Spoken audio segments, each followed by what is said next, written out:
Inilah manifest daftar penumpang pesawat yang jatuh yang dikatakan ada dua orang utamanya Wagner, yaitu Prigozhin dan Dmitry Utkin. Keduanya adalah bagian dari 7 pejuang Wagner yang sekarang jadi Phantom, jadi Shadow, atau jadi Ghost. Apapun itu, pertanyaan selanjutnya adalah Wagner di Afrika setelah kematian Prigozhin bagaimana? Kita ke Bangui, ibu kota Republik Afrika Tengah. Masyarakat di negara itu harus bekerja sangat keras. Kalau tidak bekerja hari ini, tidak bisa makan hari ini. Semua orang harus cari makan sendiri karena tingkat kemiskinan yang parah di sana. 80% warganya tidak ada listrik. Juga 70% warga di bawah angka kemiskinan. Di Republik Afrika Tengah juga tidak ada turis dan hanya sedikit kantor embassy, duta besar negara lain. Semua negara memperingati agar warganya jangan berkunjung ke negara Republik Afrika Tengah karena tidak aman. Banyak bandit, perampok bersenjata. Selama puluhan tahun, lawless, negara tak berhukum. Hukum rimba adanya di sana. 100 tahun yang lalu, wilayah ini adalah koloni Perancis yang dikelola oleh swastanya Perancis. Perusahaan swasta Perancis ada lebih dari 80-an jumlahnya di sana.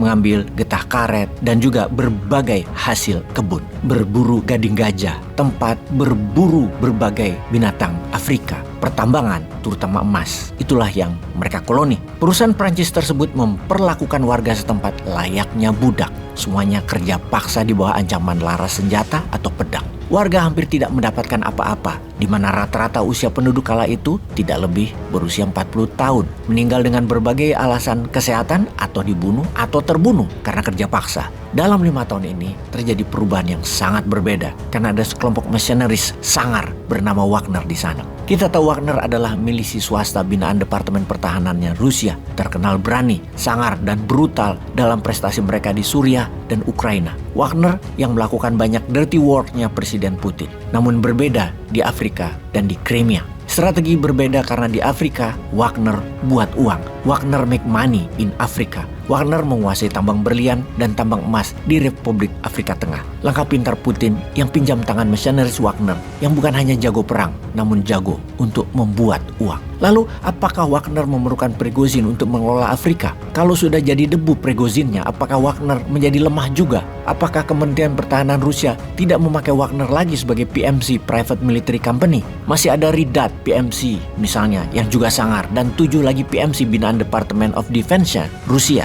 Atau pemuda yang dijuluki Hero of Russia akan jadi pemimpin Wagner yang baru. Siapa dia? Apakah Anton Zelizarov yang akan menjadi Chief of Command-nya Wagner sekarang? Pastinya terserah Putin. Namun siapa Anton Zelizarov? Anton, call sign-nya, nama sandinya adalah Lotus. Seperti halnya Dmitry Utkin, nama sandinya adalah Wagner. Adalah pemuda kelahiran 1981 dari daerah Rostov, lulusan Akademi Militer Suvorov yang masuk jajaran tinggi milisi Wagner. Dalam gosip di Telegram Dunia Intelijen, nama Zelizarov sudah jadi bahan diskusi karena beberapa operasi masif yang dilakukan Wagner aktivitasnya bertambah dalam beberapa hari ini. Anton Zelizarov memiliki panggilan Hero of Russia karena perjuangannya di Ukraina yang gagah berani memimpin di lapangan terdepan dan berhasil menaklukkan Donbas dan menguasai kota tambang garam Soledar di Ukraina dengan strategi jenius. Bukan hanya taktik perang yang jenius, namun irit logistik dan tetap mempertahankan tambang garam tersebut jadi bagian cash mesin Wagner dan Rusia tentunya.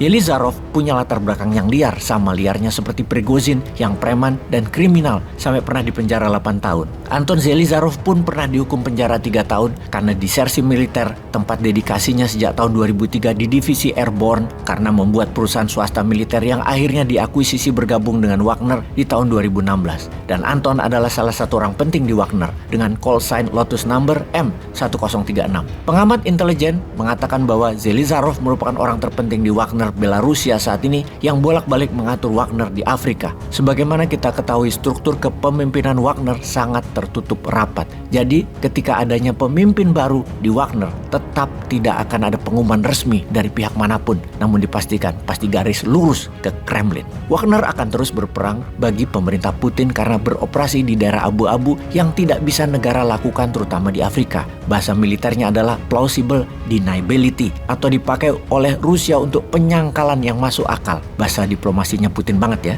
Kita tahu Wagner adalah unit perang Special Force yang berdiri sendiri dan bebas melakukan apapun yang penting tujuan Rusia tercapai. Wagner sangat lincah dan dinamis, berbeda jika menggunakan struktur militer yang terlalu kaku struktur hierarkinya. Pastinya kepemimpinan Wagner di benua Afrika sangat penting perannya bagi Rusia untuk melebarkan lingkar pengaruhnya di dunia penghasil sumber daya alam, terutama mineral berharga seperti berlian, emas, oil and gas. Sahabat, kalau mendapatkan informasi mengenai Rusia di Afrika begini, selalu aja kebayang Wakanda dengan vibraniumnya yang dirampok ya. Itu gue sih. Peace.